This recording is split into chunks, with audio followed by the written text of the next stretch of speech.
Hello नमस्कार, कैसे हैं आप लोग। आज मैं आप लोगों के लिए लेकर आया हूँ, देखिए दिव्यांग। ये वीडियो जो है सिर्फ पीएच कैंडिडेट के लिए है, तो कृपया अगर आपके कोई भी फैमिली में या कहीं भी हो तो ये वीडियो उन तक ज़रूर पहुँचा दीजिए। और मैं कह सकता हूँ शायद यूट्यूब पर जो अभी हाल फिलहाल में आपके कोई भी एग्ज़ाम ले लीजिए, जो भी हाल फिलहाल पीईटी में भी होने हैं, उन एग्ज़ामों को लेकर कोई भी इस टॉपिक पर वीडियो बनाने को तैयार नहीं है। लेकिन मैंने इसलिए बनाई, देखिए कोई भी कमी होना ना होना, ये तो प्रकृति की देन है भाई। इसमें इंसान की क्या बात है। आप इंसानों को ऐसे भेदभाव की नज़र से देखते हैं तो वो ठीक नहीं है, और सामाजिक तौर पे ये भेदभाव ख़त्म होना चाहिए। ये भी एक जातिवाद है एक तरीके का। जैसे सामान्य वर्ग, ओबीसी, एससी, एसटी और फिर ये दिव्यांग पीएच कैटेगरी। तो भाई देखिए, अगर इन सब के फॉर्म आते हैं और इनकी कहीं कहीं वैकेंसी होती, कहीं कहीं होती है, नहीं होती है, लेकिन मैं ये कहता हूँ हर डिपार्टमेंट में पीएच कैंडिडेट की वैकेंसी होनी चाहिए, हर डिपार्टमेंट में, एवरी डिपार्टमेंट में। और कन्फर्म अगर 9534 वैकेंसी एसआई की निकली है, देखिए मेरी बात सुन लीजिए, यूपीएसआई की, तो उसमें डिपार्टमेंट जो होने चाहिए जैसे क्लर्क है, उनकी भी इनमें कुछ बढ़ाकर पीएच कैंडिडेट की कंफर्म कर देनी चाहिए। मैं बता दूं 3% इनका रिजर्वेशन है, और राज्य ने 21 प्रकार के दिव्यांग लोगों के बारे में बताया है।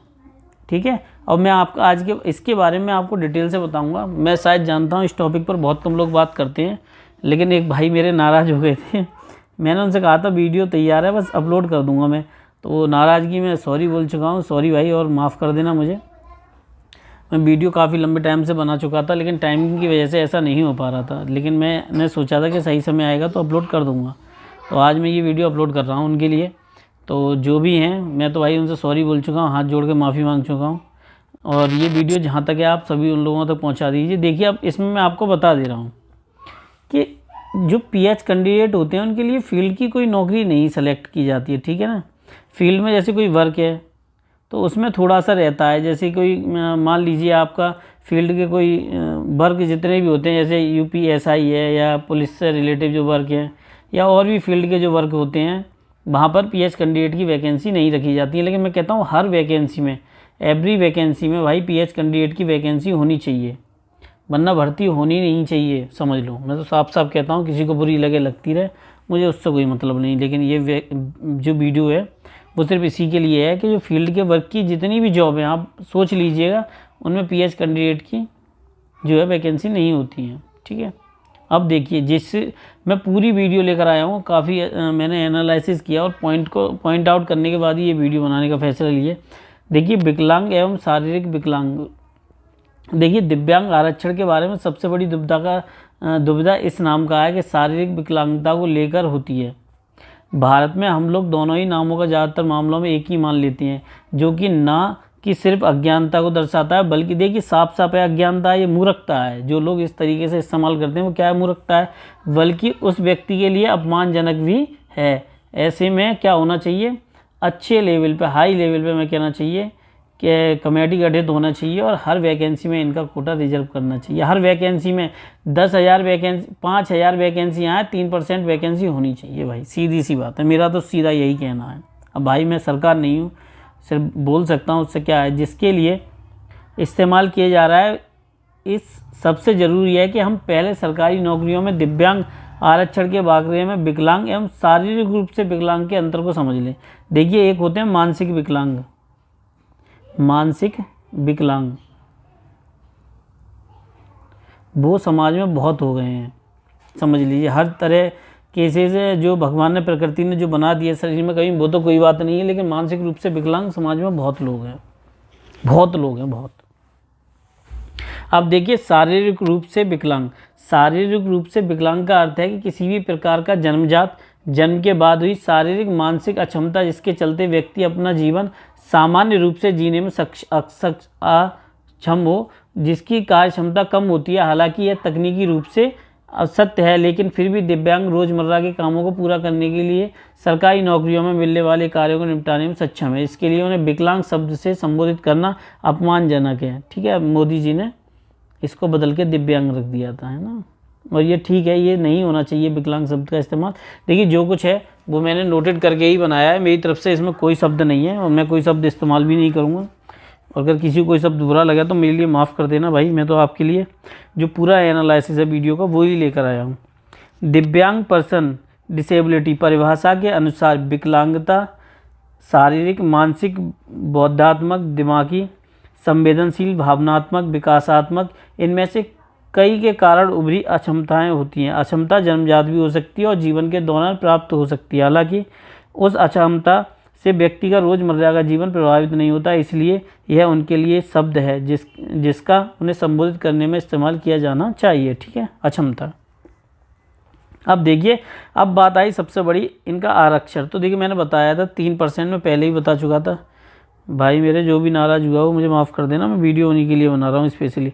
विकलांगता देखिए समान अवसर अधिकार सुरक्षा पूर्ण सहभागिता अधिनियम 1995 भारत सरकार सरकारी नौकरियों को दिव्यांगों को आरक्षण देती है। ठीक है, 1995 अधिनियम के तहत ये क्वेश्चन भी आ चुका है। ठीक है भाई मेरे, याद रखिएगा। इस नीति के तहत group A, group C, group D की नौकरियां जिनके लिए सीधी भर्तियां आयोजित की जाती हैं वे दिव्यांगों के लिए 3% का आरक्षण निर्धारित है सामाजिक न्याय मंत्रालय द्वारा। ये किस मंत्रालय द्वारा है? सामाजिक न्याय मंत्रालय द्वारा। ये लाइन भी याद करने वाली है।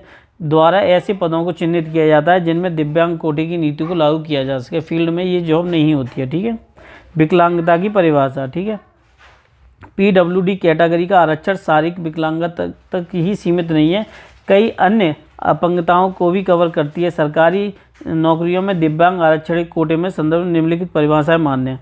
देखिए अंधापन ऐसी स्थिति में जिसमें कोई भी व्यक्ति निम्नलिखित सीमाओं में बन जाता है, जैसे कि दृष्टि की पूरी तरह से अनुपस्थिति, 6/60 से अधिक, बेटर आई में विजुअल इक्विटी ना होना, फील्ड विजन का सीमा जिसमें 20 डिग्री या और कम कोण, कम दृष्टि, दिव्यांग आरक्षण कोटे में कम दृष्टि के किसी उपचार या मानक अपवर्तन सुधार के रूप में अपवर्तन के सूम में, हालांकि दृष्टि किसी भी कार्य को पूरा करने या किसी भी उपकरण के माध्यम से पूरा करने के लिए पर्याप्त होनी चाहिए।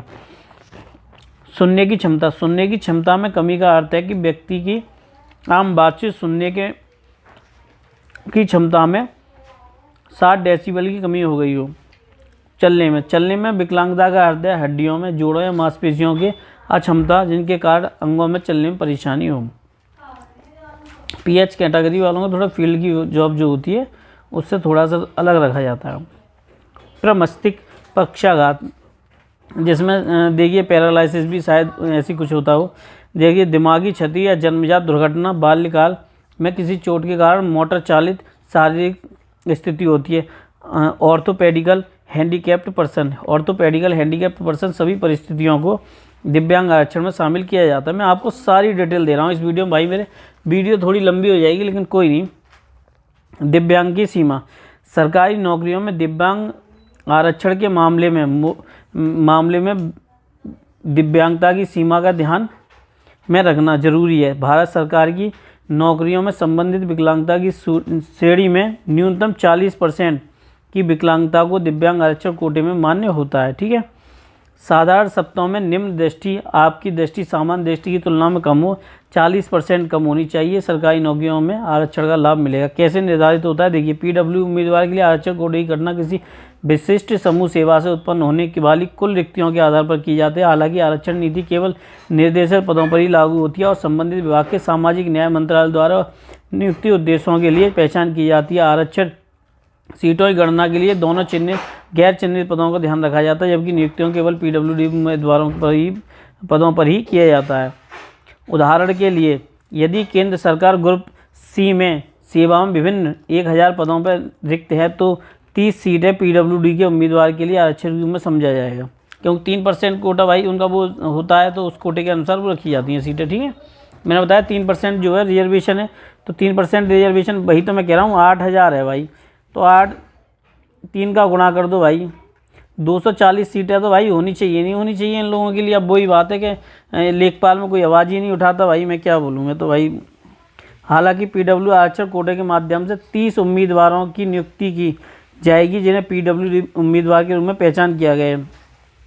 ठीक है भाई मेरे, अब आगे बढ़ते हैं।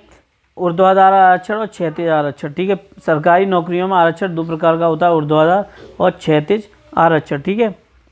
ये आप देख लीजिए। ऊर्ध्वाधर आरक्षण मूल रूप से सकारात्मक और आर्थिक और सामाजिक उत्थान के पिछड़े वर्ग के नागरिकों को सशक्तिकरण के उद्देश्य से निर्धारित होता है। अनुसूचित जनजाति, अनुसूचित जनजाति और आर्थिक पिछड़े वर्ग के लिए आरक्षण देने के लिए इसकी नीतियों का पालन होता है। अगला नंबर पढ़ाता हूँ। दिव्यांगों को मिलने वाली रियायत एवं छूट। पीडब्ल्यूडी आरक्षण नीति के संबंध में प्रमुख पहलुओं में इस नीति के तहत दिव्यांग उम्मीदवारों की छूट रियायतें आइए इनके बारे में हम चर्चा करते हैं। देखिए, आयु सीमा में जो छूट है वो आपकी इसमें बारे में देख लीजिए।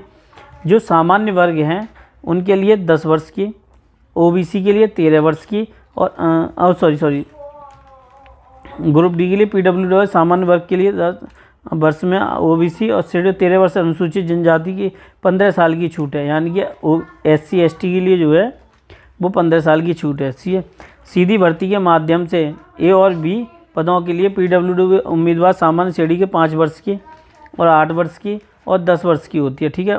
उपयुक्त मानकता में छूट है, संभावनाएं देखिए जो कुछ है इसका मैं पीडीएफ जो लिंक है वो डाल दूंगा, आप वहाँ से बाकी चीज़ें भी पढ़ सकते हैं। इनके लिए जो है उसमें भी छूट दी जाती है। देखिए मैं आगे बताऊँ, सरकारी में जो इम्पोर्टेंट पॉइंट है, सरकारी नौकरियों प्रोन्नति में आरक्षण। देखिए अभी तक क्या था कि ये जो था, देखिए यहाँ से पढ़ते हैं, जिनके लिए सीधी 75% अधिक नहीं होनी चाहिए। हालांकि एक ऐतिहासिक फैसला 30 जून 2016 में आया सर्वोच्च न्यायालय ने इस, देखिए मोदी जी ने दिव्यांग शब्द का इस्तेमाल किया था तभी से ये, और ये बहुत अच्छा शब्द है, ऐसा ही करना चाहिए। प्रकृति ने जो हुआ सो हुआ, लेकिन हम सबको एक साथ एक मनोभाव से सबके प्रति भावनाएं होनी चाहिए। बावजूद भारत सरकार के तहत सभी पदों की सेवाओं के लिए पीडब्ल्यूडी आरक्षण का विस्तार करने को कहा। इसके पहले ग्रुप ए और ग्रुप सी केवल पदोन्नति के माध्यम से भरी गई थी। यह निर्णय एक छोटा कदम है। हमारे केंद्रीय सरकारी कार्यालयों में वरिष्ठ विकलांग लोगों के लिए अधिक भागीदारी और प्रतिनिधित्व लंबी यात्रा की शुरुआत है। देखिए कौन कौन जारी करता है वो प्रमाण पत्र आप लोग देख लीजिए, लेकिन कम से कम 3 लोगों की एक वो उससे होते हैं वेरीफाई, वो करा लीजिएगा आप, ठीक है।